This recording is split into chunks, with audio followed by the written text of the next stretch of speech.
All right, I'm about to go deep on this one. A question that I've been asking myself over the last few weeks, actually months or years, I don't even know. But it's really come up over the last couple weeks. And that is, what is the model of this physical reality, or what is the purpose of it essentially?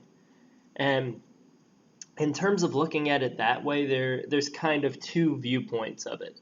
So of looking at this third dimensional reality.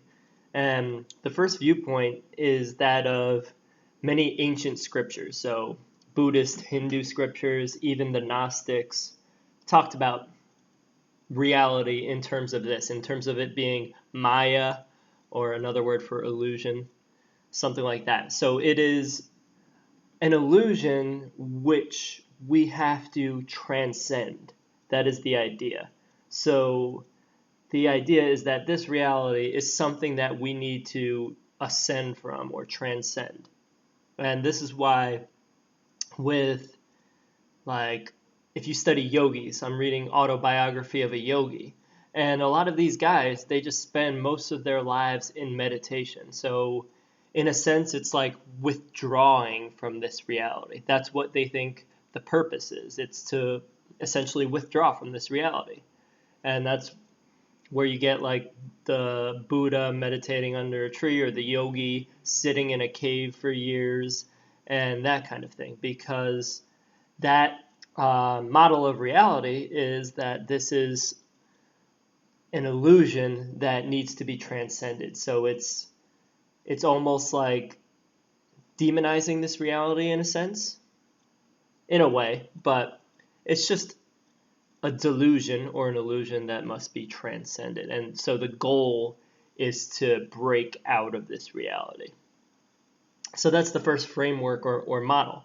And then the other viewpoint is, and another thing regarding that one, that's where you get like all the new age concepts of ascension and things like that. So that too. And then on the other hand, you can view this reality as more like a video game or a learning experience, or like an experience that's meant to be thoroughly enjoyed and learned from.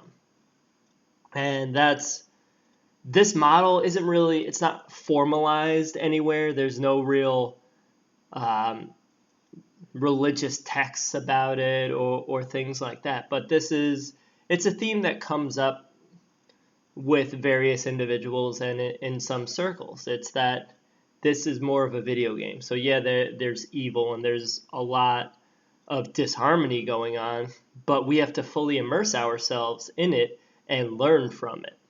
And I'm not saying to participate in the evil, but I'm saying to fully experience this reality and conquer obstacles. So that's the other framework of what this reality could be, and that's the other purpose. So viewing it as something that needs to be withdrawn from or transcended, or something that needs to be played, essentially played and experienced in order to help us grow. And it's not something that is to be avoided from this perspective. It's something that we actually need to take head on. And yeah, there's also various things that come into play, like with the Gnostics and David Icke, who takes a lot of his ideas from the Gnostics. It's that, and then the Hindus go into this too, that our soul, or our higher self, constantly gets recycled in this reality. So and it's being held there. And some people say there are certain forces doing it. Some people are saying whatever, that's just the way it is. But that's the basis of that first framework, where it needs to be transcended. So you're trapped in the cycle of Maya, the reincarnation cycle, essentially. And in Buddhism, it's called achieving samsara, I believe it is, and that's breaking through there and transcending it. And who knows, that could also be true with the video game model. With the video game model, it's like, oh, you got through all the levels and you defeated the last boss. That brings me to another point. There's not necessarily one model of reality that fits everyone or one model that exists. It could be, the case very well could be that we all have different models of what this three-dimensional reality is. And it all might have a different purpose for every person. So that's another way to think of it. For some people, it might be something that needs to be transcended. For other people, it's something that needs to be thoroughly experienced. For other people, it might be something that needs to be thoroughly enjoyed. And so it could be different according to the individual.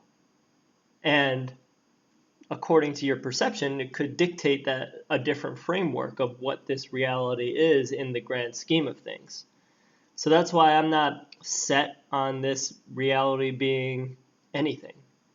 I'm not fully convinced that it's something that I need to withdraw from, and I'm not fully convinced that it's something that, I need to be indulgent in either.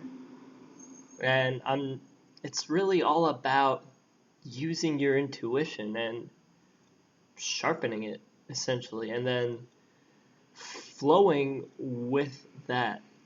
Because it really is, it's so mysterious, and to act like we definitely know this, it's very conceited. So that's why this is a question to me. And I'd like some input on this too. If you have your own opinion or your own perspective, it's greatly appreciated, because I'm asking questions regarding this, and I'm not fully convinced about anything, and it's very, very conceited to think that way. So yeah, explore the questions. Who knows? All right, peace, much love, and one love, baby.